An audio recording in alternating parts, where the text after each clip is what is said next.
Before we get started, I just want to go through the keyboard with you because I might have different ways of phrasing things, different words than you're familiar with. Obviously, we have all of our letters in the centre part of our keyboard and our numbers are along the top row here. In addition to this, we have our caps lock, and when we turn it on, we usually get a little light, and that indicates that everything that we type will be in capital letters. Sometimes you may only want to have one letter, a capital letter, say in your name, in which case you can hold down the Shift key, which is the arrow pointing up key, and then type whatever letter that you wish after that. Above that, we have our Tab key. So our tab, usually in Microsoft Word, will move 1.27 centimetres or half an inch in the page from wherever the insertion point is. However, during our CV, we will be looking at how to set specific tabs. As we come down to the bottom row of our keyboard, we have our space bar, which obviously creates space between our words. We're going to scoot along now to our directional arrows in case we wanted to move up, down, left or right. It just moves our insertion point for us. We have another Shift key at this end of the keyboard, the exact same as the one on the opposite side. The next key we're going to look at is our Return or Enter key. When we press this in Word, it creates a new paragraph.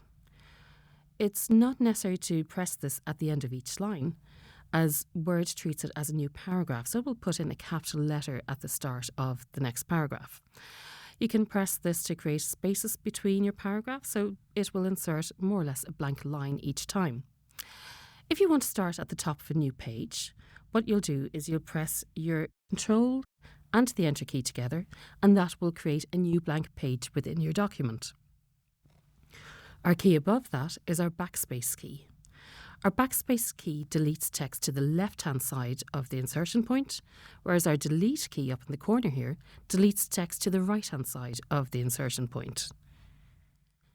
We have other buttons here, such as Home, that'll bring us to the start of the line that you're on. Page Up will bring us up page, page down, and End will bring us to the end of our document. Along the top here, you will see other things that are going on above your numbers.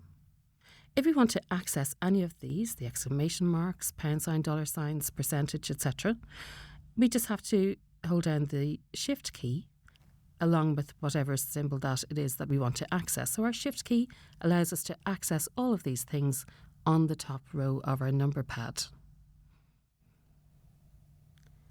Just to explain, when we're using our keyboard, that our mathematical operators are here also. By holding down Shift and this key here, we have our plus sign. The asterisk is actually our multiplication sign. So if you need to multiply, that will give us our multiplication sign. So it's our little asterisk or star there. And then our division sign is actually just slightly away from it. It's our slash here that we have just underneath our question mark. So we won't need to press our Shift key for that because it's on the lower part. We've also got our comma and full stop placed here, along with lots of other punctuation functions that you'll find around the keyboard. One important thing that you will also need to know during this course is the print screen button. Your print screen button will be used to take a screenshot. So rather like when you're using your phone and you'd hear a click. However, when you're using this button, in Microsoft Word, there is no sound, so often people think that nothing has happened. What has happened is that it has captured the image of the screen and it's on your paste options. So once you choose your right click and paste, you'll then see your print screen will appear. In your invoice exercise, you will be looking at putting in the euro sign. So to access the euro sign, we'll need to hold down the Control and Alt keys together and then press the number 4 at the same time. Slightly tricky, but you'll get the hang of it. So once we're all happy with that, let's get started.